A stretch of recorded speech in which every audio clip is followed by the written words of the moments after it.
must also say hello to a few familiar faces. First of all, my supervisor, who was a massive help in this project, is Dr. Emily Studd, who's also in attendance today. And Don Garish too. I'm not sure if Don realizes, but we'll come to it later. He actually had a really big influence on my master's degree, as I will explain later. I also must thank Don for this wonderful photo that he took of me, and I'm afraid I must admit early on that this photo is not at Sun Peaks, unfortunately, but instead at Stake Lake, where I met Don in a chance encounter almost a year ago now. But anyway, without further ado, my name is Olivier, and today I'm here to talk to you about bikes, bears, and ski hills. This was an undergraduate research project that I conducted last summer at Sun Peaks. And yeah, I think we're good to go to the first slide. Okay, so this is me. This is fresh from my master's fieldwork. I have just returned from the Itcha-Ilgachus Mountains, so Itcha-Ilgachus Provincial Park near Anaheim Lake, not too far from Duisburg. I actually arrived last Thursday, so this is really good timing for me to present my undergrad research project, and I'll talk more about my master's later on.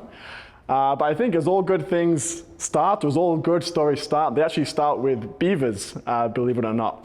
And the next slide, hopefully, yeah, I really like beavers. As you guys can probably tell, I didn't grow up in Kamloops. My parents are from Quebec, but I actually grew up in North England. And the next slide, Nancy. So this is my hometown in the top left. This is Carnforth, Lancashire, located in the Lake District National Park in northwest England. And we don't have much wildlife in North England, unfortunately. We lost a lot of our native species. We used to have wolves, we used to have lynx. It's a little bit controversial as to what the evidence suggests, but there also used to be European brown bears after the Ice Age coexisting with the early humans that lived in North England as well. And today our landscape looks like this. This is just outside my hometown. This is Helvellyn. It's a famous mountain where I grew up, and we have lots of sheep. These are Herdwick sheep, and if anyone is into farming, these are really hardy sheep. They can survive a lot. I won't say it gets as cold as it does in Kamloops in winter, but it gets really cold and really wet, and these sheep are really well adapted to their environment. However, what I am more interested in is beavers. And so growing up in the UK, I didn't see any beavers when I was there as a kid. I would visit my family in Quebec when I was kind of 12, 13, and we'd go and see these beavers outside my grandparents' place, and I was like, wow, like beavers are so cool. Like, you know, they build these huge dams and they have these huge habitats. And then I went back home after one summer and I realized that there used to be beavers in the UK. And not only that, but there was a big movement to bring beavers back into the UK. And so as soon as I heard about this, me and my friends, we kind of became involved in this UK Beaver project, which essentially they were campaigning for the Conservative government at the time to do a 5-year reintroduction of beavers in the UK, which was really exciting for us. There hasn't been beavers in the UK for 400 years. And I'm very proud to, or very happy to tell everyone now that there are now beavers returning to the UK. There was an initial trial of beavers from Norway, European beavers this is, and they have now been fully reintroduced to the UK. And so this was kind of the start of my interest in wildlife, interest in ecology. And so fast forward to today, I'm here speaking to you guys, and there's a lot more to talk about in between then as well. And so how did I get here from Northern England? It wasn't the most linear route, but I actually came here to play soccer 6 years ago now. So I'm still a member of the men's soccer team at the university. I'm a goalkeeper. That's me, number 30. And I came here at 18 to come and play soccer for the university. And believe it or not, I actually started in business. My major was in business for the first few weeks. I actually took mostly geography classes in that time, and then ended up switching into geography for my major, for my undergrad. And so yeah, this is me playing soccer. And then the next slide is a picture of a caribou. This was taken 2 weeks ago today in the Itcha-Ilgachus Mountains. This was my master's degree. I will come on to it at the end of this presentation. I won't talk about it today, but hopefully I can come back another time. I'm studying the 100-year impacts of wildfire on the habitat for this herd in particular. This was a young female that we saw a few weeks ago, and it was a really special experience for me to see this herd after researching them for a full year. But today, I'm here to talk about something really local and really cool, bear scat. So, in the spring of 2023, I knew that I wanted to do an undergrad project on something to do with wildlife, something that I could design myself and go through the whole process of a research project before starting my master's. And so on a random Tuesday morning, I knocked on Emily's door and said, hey, I really like bears, and I really want to do a really non-invasive study on black bears. And a few weeks later, we kind of decided on this plan of doing a study on the black bear diet of bears at some peaks. And we can come to the bike bit a little bit later. A big part of the project that I wanted to include was to make it as non-invasive and as low emissions as possible. So wherever I could, I tried to reduce greenhouse gases between here and Kamloops, and we ended up reducing emissions by 82%, which did mean a lot of cycling and a lot of buses between Heffley Creek and downtown, but in the end it worked out really well, and it's something that I'm really proud of to be able to incorporate into this project. Okay. And so before I start talking about bears, I do have a little bit of trivia. I hope we have a few experts in the room who might be able to help. If not, no problem at all. And so we'll go through the answers one by one, just to kind of give a bit of an introduction to bears. Obviously, we know lots about them. We see them all the time. But I think sometimes they go a little bit underappreciated. We don't realize how well adapted they are to their environment. And so, question one. What is the largest litter size ever recorded for a wild female black bear? You can just shout out numbers. We'll see who can get closest. 4, 5. It's actually 6. Sorry, I saw your hand. What were you going to say? 6? 6, awesome. Yeah.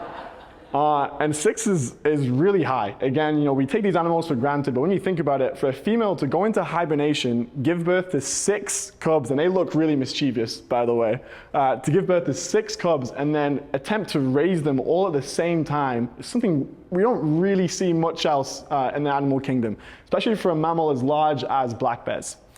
Okay, and then question 2. What is the average number of cubs a female will give birth to? Perfect, nice, 2. And what's really interesting is that black bears within Secwepemc culture, they're seen as kind of the spirit for twins. And so when you think about it, all black bears are twins. They were also all born with a counterpart that was the same birth date as them. And within Secwepemc culture, they refer to black bears as the spirit animal for twins. So if someone in the Kamloops band was born and they have a twin, their spirit animal would be associated with a black bear, which is really interesting. Question 3. How old was the largest recorded wild black bear? This one got me, this one surprised me. 98. Whoa. not that old, unfortunately. 34? 39. Yeah, 39 is a long time. That's a really old bear. And again, you have to realize how many winters that bear has seen, how many summers, how much climate variation that bear has had to overcome. Really interesting stuff. Next question. What is the species' Latin name? Nice, easy one. Ursus americanus. Nice. And this one, I'll be very impressed if someone knows this one. What is the Secwepemc word for black bear? No problem. It is, sorry? It's close. There's Squillax in the eastern dialects, and then Gengetnam in the western dialects. There's a bit of variation, but Gengetnam is the word that myself and Emily used in our paper that we are working on, and Ted Gottfriedson, if anyone's familiar with Ted, he was a really big help in helping us with the linguistics, which was a big part of this project, as I'll come on to talk about. Question 6. How many spirit bears are believed to exist in the wild? Nice. 12. Ooh, okay. Any other takers? 200? It's close to 300, it's 400. So 400 spirit bears, and then the next question is a bit of a follow-up to this. In the terrace area, 1 in how many bears carry the gene for polymorphism? Nice, love the 5? Almost. It's 10. It's 1 in 40. So 1 in 40 bears carry the gene for polymorphism. And apologies, my genetics isn't that strong, but it takes obviously 2 bears to come together and produce a spirit bear or a commodity bear. And then I've got 2 more questions on the next slide, Nancy, just to kind of introduce the project a bit more. I'll read that. So Sun Peaks is located within Squalquaquolt, Secwepemcúlecw. What does Squalquaquolt mean in English? Does anyone have any ideas? Spirit Bear? Not quite, unfortunately. The translation within Secwepemcúlecw is high alpine meadows, which when you go to Sun Peaks, it really does make sense. And Squalquaquolt is a traditional hunting territory for the Secwepemc people. They would hunt a lot of moose up there, and the McGillivray Creek was once home to a lot of dolly varden trout as well. So it was a really important spiritual place for the people and a really prominent hunting ground as well. And then the very last question, yeah, this is a really interesting one, a really cool one. A black bear's sense of smell is 7 times stronger than a bloodhound. How much stronger is that than our smell, our sense of smell? Just a hint, you guys. It's a multiple choice question. Choose one of those numbers. All right. You guys have failed.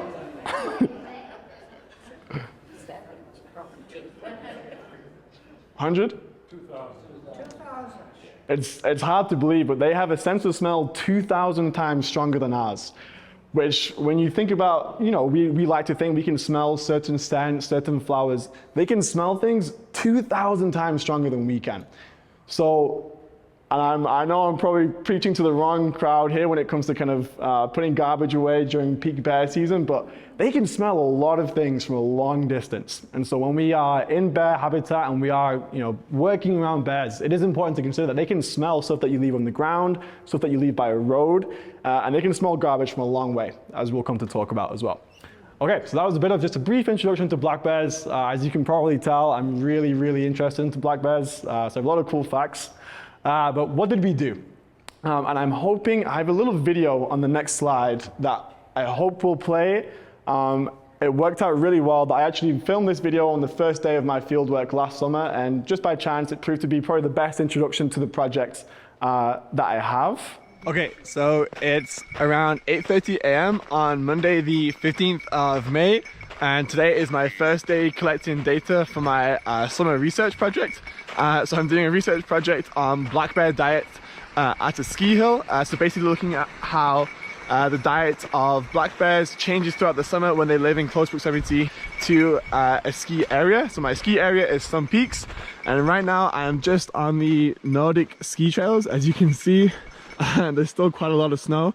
It's mid-May, and Sun Peaks had a good snowpack this year, but even in normal years it'd have a lot of snow still. So right now I'm just walking along, and yeah, so basically I have a map or a route that I've designed that takes me all around the Nordic ski trails of Sun Peaks, and throughout the summer every week I'm going to be walking along the route or biking along the route later in the summer. I was hoping to be skiing at the start. It didn't quite work out in the end. There's been a few bears that have been seen in the village. There's a mother and 2 cubs, or a sow and 2 cubs I should say, and a younger male. It sounds like that have been moving around the village, which is really good. Later in the summer the bears will start using these kind of forest roads because they're a lot easier for them to walk through than the forest, and what they do is they leave scat behind. They leave scat behind to kind of show other bears that they're in the territory and that they're using this trail, which is really good for me because I wanted to do a non-invasive study on black bears. And yeah, just looking at how the diet of the bears changes throughout the summer as food availability changes too. So yeah, it's really cool. It's my first time ever doing my own scientific project. It was really cool, the whole process. I had to design the methodology, I had to do the training for the lab, I had to design all the maps that I'm going to use. I ski here a lot in the winter, which is really cool too, because obviously I know all these trails, which does help a lot. Again, as you can see, the snow, it's pretty crusty. You could maybe ski. Oh, there's a squirrel. Let's just run across the trail. Right now, I'm just hiking. And then as the snow melts, I'm going to start biking too, which is going to be a lot quicker. My route will actually start going up there at some point in the summer. I want to see how elevation changes impact where the bears are and what type of food they're eating, especially with the ants. There's a professor at the university who's curious about what type of ants the bears are eating, and he asked, can you have a look? And I was like, yeah, for sure, I can see what type of ants are in the bear scat. It's really cool. If you've seen a bear scat before, sometimes you'll find it where the ant heads are still intact, which is what I'm hoping for too. I'm just doing a loop of the kind kind of more mellow lower valley trails. There's a cabin about 300, 400 meters away, which I'm gonna go and take a break at. But yeah, so far no scat to report. I got ripped by a few of the profs at the university when they saw my project, because I wanted to use a bike instead of an ATV. I just wanted to keep it low emissions, and they said, yeah, nice job making a research project that includes mountain biking at some peaks. So they kind of figured me out pretty quick. But yeah, so far so good. Okay, so I'm just at McGilvery Lake cabin now, and I was just about to turn around and walk back to the village, about 4K to the village, and I did just see a mountain lion walk across the trail around 40 or 50 meters ahead of me, which is a little bit unnerving.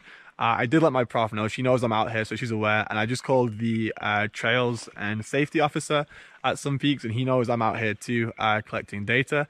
But yeah, I'm going to stay at the cabin for a little bit, wait for the mountain lion to move on just a little bit before I make my way back to the village.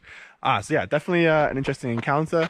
The mountain lion didn't see me. It was a good 50 meters away. It was just walking along the trail, out of the trees and into another tree, into another section of trees.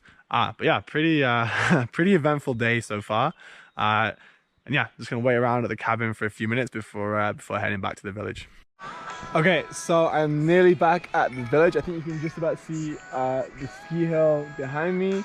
A little bit of forestry work going on around here. Still haven't found any scat.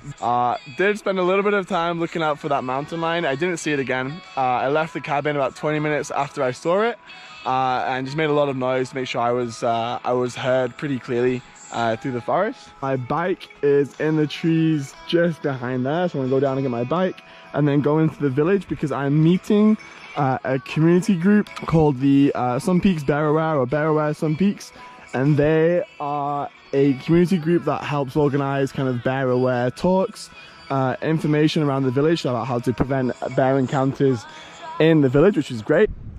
Okay, and so I was just cycling down into the village, and this is a neighborhood just at the bottom of the village here.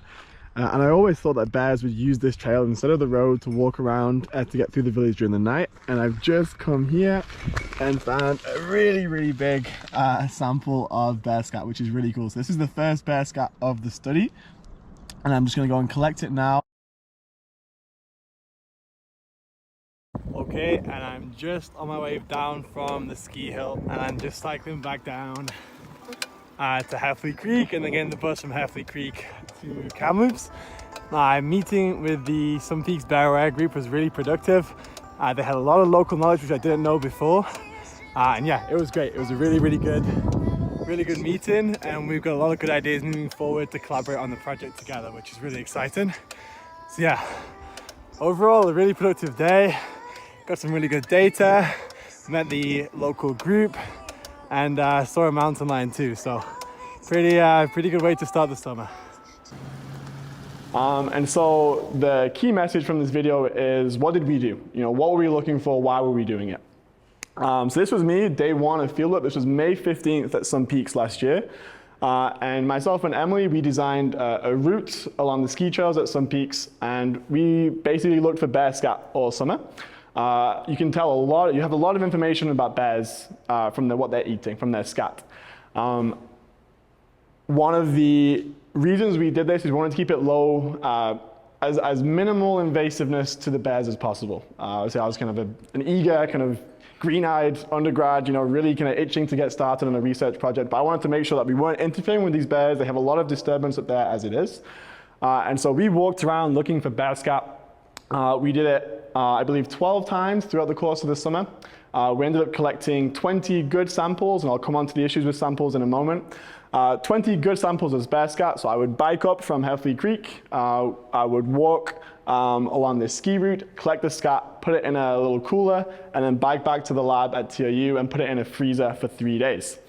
This day, there was an incident with a mountain lion on this day, which was my first ever mountain lion in the wild, which was pretty interesting. You tend to get the shoulder season at Some Peaks. The mountain lions tend to get a lot closer to the village than in the spring and in the winter and the summer. So I saw a mountain lion looking for bear scat, and we found my first one, which was really cool. I also met with the Sun Peaks Bear Aware group, and I'm not too sure if anyone has friends here. Irene Kastner, probably one person people might know, but I also met with the Sun Peaks Bear Aware group to kind of introduce the project and talk about the involvement of community, which was a really big part of this project. And in the end, the Bear Aware group, they were responsible for finding almost 20 bear scats. We had like a Google Docs where they would go for a walk, do what they're doing during the village or during the summer. Every time they'd see a bear scat, they would upload it to a document, and I would come back and try and find it. Sometimes it worked, sometimes it didn't, but unfortunately they couldn't collect it themselves due to biohazard rules that we had with the school. But they were a massive help, and I'll talk about the importance of community involvement later on. That's my bike. This is day one. The plan was to ski the first day, but the snow was a little bit crusty, so I couldn't quite make it work.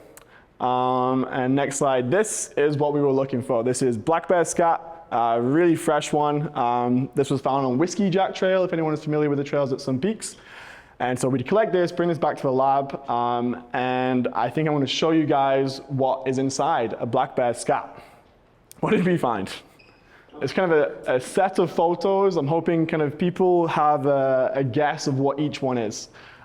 This is found pretty much predominantly in the spring. So we're talking May through to kind of early July. Does anyone know what this might be? A squirrel. A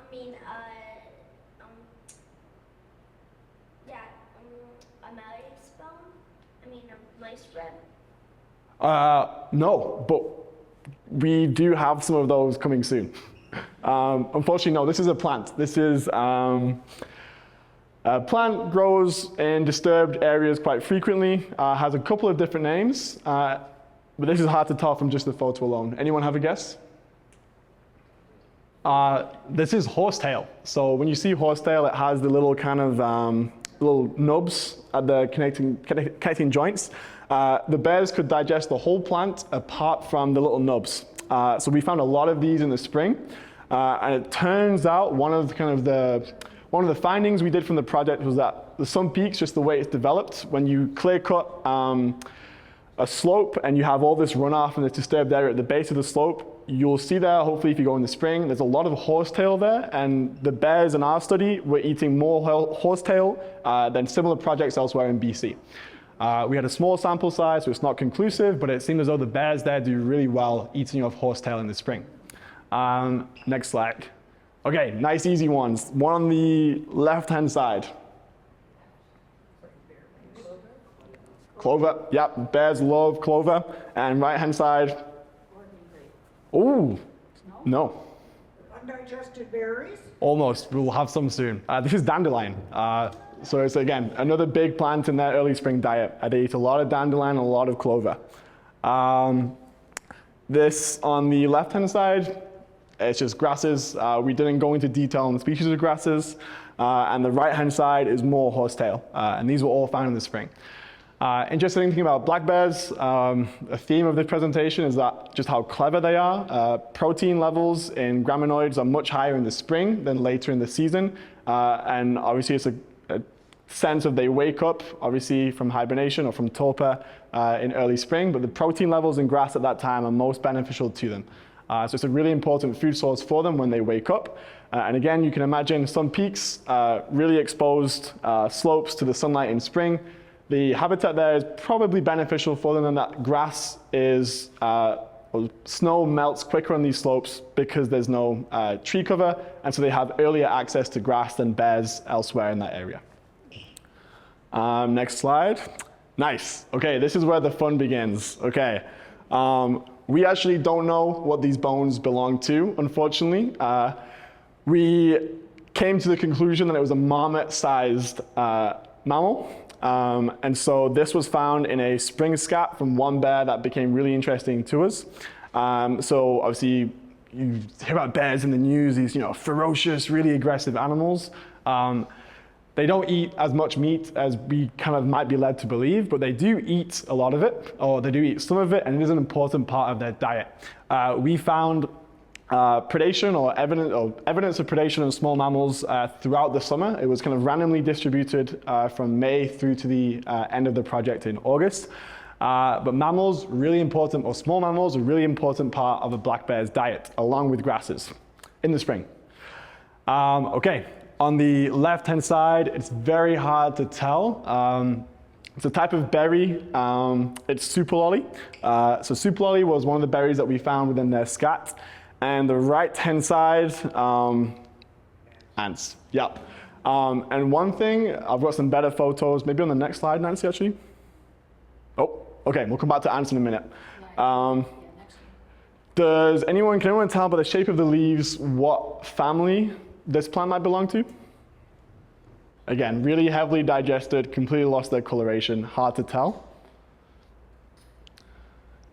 This is Vicinium. This is Vicinium myrtilis, so bog bilberry. The bears, they have really long tongues, and if you ever see a black bear eating blueberries, they gobble them up so quick that the leaves just get digested and come out in pretty much perfect condition, which made it really easy for us to identify. And similar to bilberry leaves, ants. Just see how pristine condition that ant is in. You even have the hair follicles on the back. Black bears are really poor digesters of ants. They don't have enough chitinase in their stomach to digest the ants properly. And so these ants come through in perfect condition. But obviously the adult ants aren't what the bears are looking for. They're looking for the larvae.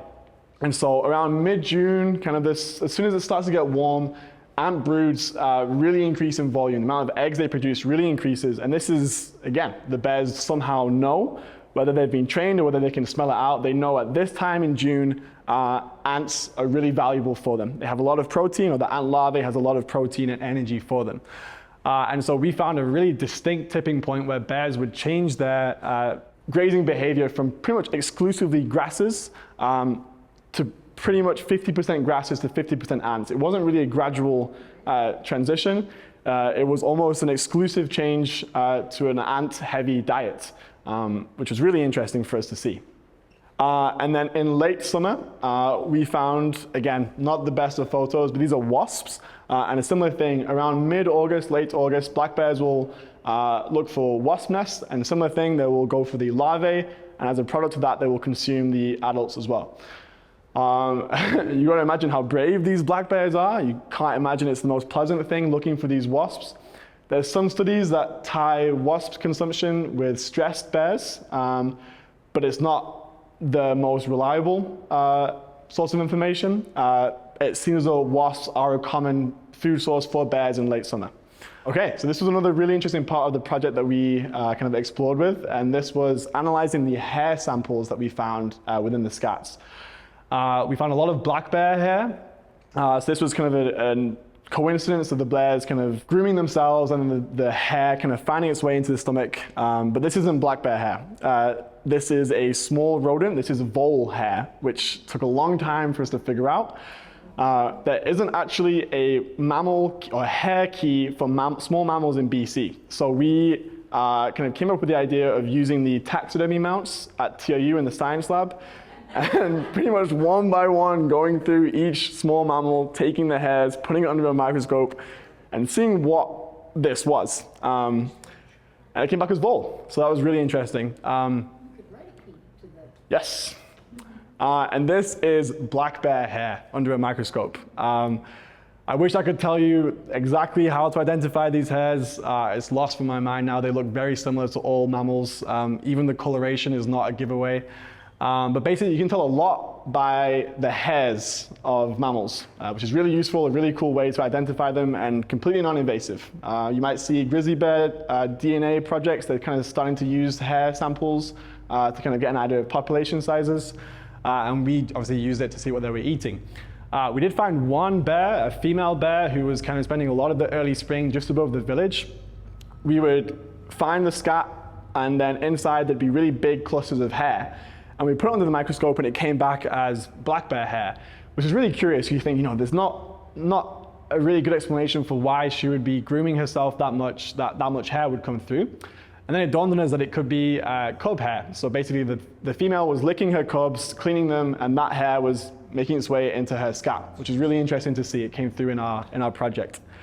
Okay, so it's about midday on Friday, July 14th, and I'm just on week 6 or round 6 of my data collection for my summer bear project. And as you can see, just down there next to the gloves, there is KSS015, that's my 15th scat of the summer, and it's on this trail. It's called Whiskey Jack. Unfortunately, there's a lot of forestry going on. Some people didn't actually tell me they were closing these trails, so I shouldn't really be here. But I have got a bear here that I know is coming back to the same area time and time again, so I really do need it for my study, so I have kind of gone to the trail. I've been leaving quickly. But yeah, this is scat KSS015, fairly dry. Looks like there's quite a bit of grass in there. So yeah, this bear is an interesting bear. We've had lots of interesting things found in the scat from this bear. We've had ants, hair. I'm not too sure what type of hair it is. I think it's the hair of a cub. So I believe this bear is a lactating mother, which is really cool. I think when she licks her cubs, the hair from her cubs goes into her stomach and ends up in her scat, which is really interesting. As you can see, the gravel bike, I backed up from Hefty Creek this morning, so it was a really nice ride. The gravel bike's doing well. And yeah, so far, so good this morning. And the next slide is me getting really excited about ants inside the scat. It's a short video. Hopefully it plays as well. I'll just try and show you this in the camera. I'm not too sure how well my camera will zoom in, but there you have some ants inside the scat, which is really good. The bears are eating a lot of ants this summer so far. I've got at least 3 different species. I'm working on IDing exactly which species they are. There's 90 species of ants in BC. But yeah, lots of ants. The bears don't actually go for ant hills. They look around for a piece of dead wood, and once they find the ants, they'll actually go for the larvae. It's not the ants that they eat. The exoskeleton of the ants actually doesn't digest well at all. So the bears will eat the ants on their way to finding the ant larvae or the ant eggs. But the ants come through in perfect condition, as I hope you can see with these guys here. It's zooming in that well. So yeah, really interesting about the bears. If you do see a bear looking for ants in an ant hill, it is a sign of a stressed bear or a hungry bear. So always good to know, a good sign from there. Awesome. Thanks, Nancy. Hopefully that gives a good idea of kind of what the project looked like on the ground. And so that's a really good segue to ants. So ants are a really big part of this project. I'm sure some of you may be familiar with Dr. Rob Higgins. He was a massive help for this project. If you ever want to see something really cool, just bring a set of 12 unknown ant species to Rob, and within about 30 seconds, he's named them to species and genus. So really cool. There's 2 key players that we want to keep an eye out for in this project. The first one is the Formica species, the Fuchsia species group. So these ants, they're the first that come back after disturbance. So they're kind of like the bottom of the food chain. They come back really quick after logging or after a wildfire. And they kind of build the foundations of this kind of serial stage of ants, which is really interesting because Formica acerva, this guy here, this is the name escapes me, it's kind of a predatory species of ant. So they will kind of infiltrate a Formica nest and then take over the nest and basically kind of convert these Formica ants to be soldiers for the queen of the Formica acerva species. But this takes kind of 10 to 15 years after an area of disturbance for these species to come through. But what we found is that Formica acerva are really important to black bears. They eat a lot of them at some peaks. And they also produce larger nests. So when you think of that kind of decision making for a bear in terms of energetics, what's more beneficial, to go and find for want of a better word, like a dweeby little Formica nest, or a really big Formica acerva nest, where there's more ants and there's more larvae. So when we talk about kind of the implications of this study, when there is forestry at some peaks, or when there is clear cutting, when there is disturbance, can we create the environment for these ants to come back that is beneficial for black bears? Another really important finding from this study is that all species on this slideshow, these are all the species we found in the scats, they're all wood nesting ants. And so when you think of ants, you think of those kind of the pine needle nests they build.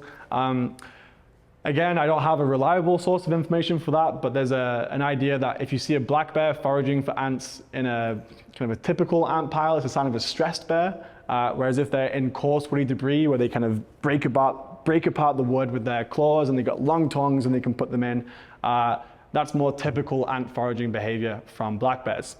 And so these are the ants we found. There's a really cool backstory to all of them, which I won't go into today, but again, a big appreciation for ants and their role for black bear habitat. Some data, I'll try my best to explain it. Blue is vegetation, red is ants, and pink is wasps. And as you can see, as the summer went on, lots of vegetation, slow change into more of a mixed diet and end of summer. Berries are gold in that picture. What feels strange about berries being being gold in that picture? Anyone point it out? They're usually red or blue. True, they are. They are usually red or blue. I gotta change this now. Basically, what I'm trying to get at is normally when you think of black bears, you think of such a high consumption of berries that they consume in the late summer, early autumn. And yet we only found 10% of our samples contained berries across the whole summer, which is really low. But what we do know about some peaks last year, and is getting more and more typical now, is that it was a period of drought. It was a really severe drought in some peaks last summer. And even when we were walking around, there was no super lolly, there was barely any blueberry. There was a noticeable shortage of berries for these bears. And so without really meaning to, we ended up capturing probably one of the driest years for a long time within the interior, within this project. And so we're hoping to kind of make our paper design so that we can kind of capture that drought and see how it impacts bears. We know there's external data that we'll talk about later that does support the idea that bears struggle during drought. But it was cool to see it represented in the data, like a really small amount of berries were found. This is a little fun diagram to make it a little bit more interesting for the paper, for people to see. It's basically just a picture of a black bear and all the animals and vegetation that were found in the project. We put them in there. So you have ants, vole, berries, wasps, and horsetail in the corner. And so starting to wrap up now, what are the implications of a low berry crop for black bears? In early summer, bears need around 5,000 to 8,000 calories a day to sustain themselves. When it comes to late summer and August, they're eating around 15,000 to 20,000 calories a day as they prepare for hibernation. It's a massive change to their foraging habits. They need a lot more energy. And we all know berries really high in sugar, really high in energy. And so when you lose berries on the landscape, that is a massive problem for black bears. We know from other research that female black bears, they can delay the implantation of blastocysts, so they can delay their birth, basically, if they don't think they have enough food, or if their body doesn't think it has enough food or fat reserves to get them through hibernation and give birth to their offspring. So there's often lower birth rates in black bears following a year of a food shortage. A massive implication for the population. We also know that the timing of a berry crop failure is really poor timing for the bears because the alternative food for them is grasses and vegetation. As I mentioned earlier, these grasses and vegetation, they have a lot lower amount of protein in late summer than they do in spring. So, okay, yes, there's still lots of grass available to them, but the quality of that grass is much lower than at the start of the year. And so what did we find? And again, our sample size wasn't huge, so we can't convincingly say this is what bears do, but we found that bears, when there is a berry crop failure, they become really dependent on insects, which was found in a really high consumption of ants, even after ants typically decline in bear foraging, and wasps as well. And again, we mentioned that idea of bears eating wasps during stressed years or lean years, as it were. So again, when you see these berry crop failures across the landscape, massive, massive consequences for black bears. And some facts that I have, I'll try and remember them off by heart. Since records began in 2011, last year, that was the highest number of black bears destroyed by conservation officers for getting into garbage and getting close to communities. It was a 172% increase of destroyed black bears in 2023 compared to 2022, which is a massive increase. Another interesting fact too, in August of 2023, a black bear was destroyed in Prince George every single day of the month. So all 31 days, a black bear was destroyed for getting too close to garbage, for becoming a conflict bear. And again, we can tie this to berry crop failures and to drought. We don't know for sure, but when these poor berry crop happens, there is a significant impact on these black bear populations. Unfortunately, we finished our data collection in August, but in October of last year, a black bear was destroyed at some peaks just below the village as well. So it's not as if, this is happening in these big cities, it's happening in smaller communities too. And you think an area like a ski hill, something really remote in our minds, really far away from these big urban centers, they have a massive impact on bear populations. They bring all these new smells, all these people, all these dangers to the bears. And if we're not smart enough in kind of preventing these incidents from happening, especially in times of stress, these bears will come to human streets for food. It's inevitable. There's no food for them elsewhere. They smell these oils, these fats, all this grease inside our garbage. They're gonna come and find it because they're hungry. And so, again, just to really emphasize, bears suffer from low berry crops, which in turn happen in years of droughts, low rainfalls in spring. Okay, yes. The importance of community involvement. As I mentioned it earlier, this is myself, and this is Irene, Karen, and Brad from the Some Peaks Bear Aware group. These people are awesome. These are really, really good people, and they spend a lot of volunteer hours educating skiers, well, mostly mountain bikers, but everyone who visits Some Peaks on the importance of being bear aware. And that doesn't mean, carrying a bear spray, making lots of noise. It's more close to home. It's okay. Is my garbage out at the right hours during the day? Am I locking my garbage when I leave it out? Are these restaurants locking their garbage during the summer as well, which isn't always the case, unfortunately. And they are really trying hard to get the Bear Aware bylaw in place with Some Peaks. Obviously, Some Peaks, there's the municipality and the resort, and it's proving to be a really hard time getting the resort to cooperate with implementing a bylaw that basically punishes people and punishes companies for not managing their garbage properly. With these people, they put a lot of time into this, and I really, really hope they can get it through soon. They're making really good progress. And yeah, really, really good people. Unfortunately, we ended up with a sample size of 20 bear scats, which isn't large. We were hoping for kind of closer to 30 to make a really convincing argument. If we were allowed to collect the samples that the Bear Aware group were submitting us, we'd have had closer to 50. So a really, really good argument for involving local groups and community groups in research. Again, I can't speak highly enough of these people.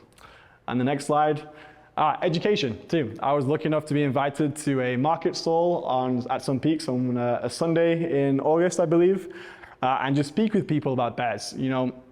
Everyone has a good bear story to tell. They're such a Canadian animal, as it were. Everyone has a good story to tell about bears, and there's such a point of common ground about them that they're really easy to talk about and really easy to educate people on. And stuff like, okay, bears can smell 2,000 times stronger than humans. What does that mean for garbage storage? So yeah, again, the importance of community groups and the importance of outreach in science, even stuff like this today, is really important at the grassroots level. And where are we now? Kind of, what does the project look like now? So we submitted, myself and Emily, a paper to the Canadian Field Naturalist last December, and over the summer it came back with edits to be made. One issue that came up was the sample size. Unfortunately, we knew it would be an issue, but we're going to have to address some of the statements we make because of the sample size. Another thing too was the use of shaquemagene. And so throughout the project, we refer to black bear in the paper as Gengeknin. That's the animal's name. They were called this for thousands of years before settlers arrived. And we also refer to the plants, ants, berries, trees, all to their shaquemagene name, which is really important for us. When you walk through these forests and you see these animals, you have to realize these animals have been there long before we were here. We as in settlers in the Kamloops area. And so it was important for us to include this language within the paper. We received mixed reviews from the journal regarding how it would be received in a publication, so we have some edits to make. We received praise from one reviewer. Another reviewer was a little bit more skeptical about how much of it we used, which is a bit of a tough one, something that we have to accept kind of from an expert in the field. And so that's kind of where the project is now. I actually haven't spoken to Emily about resubmitting this yet. I've just got back from fieldwork, but the plan is to resubmit this project. I'm really passionate about it. I think it's really important that this information gets out. And I believe that's everything I have for you on bears. How are we doing for time, Nancy? Well, we started late, but Okay. why don't we leave time for questions? Yes, absolutely. So that's basically all I have for you. I wish I had more time to make it more kind of cohesive and more kind of put together. That was great. So yeah, this is Bikes, Bears, and Ski Hills, an undergraduate project at TOU. And this is a young bull caribou, kind of representing my next steps. I have the year to analyze my data that we collected from the Itcha Ilgachus. And I'm hoping to defend my master's some point in the next year. We'll figure it out at some point. But thank you all for your time. I really appreciate it.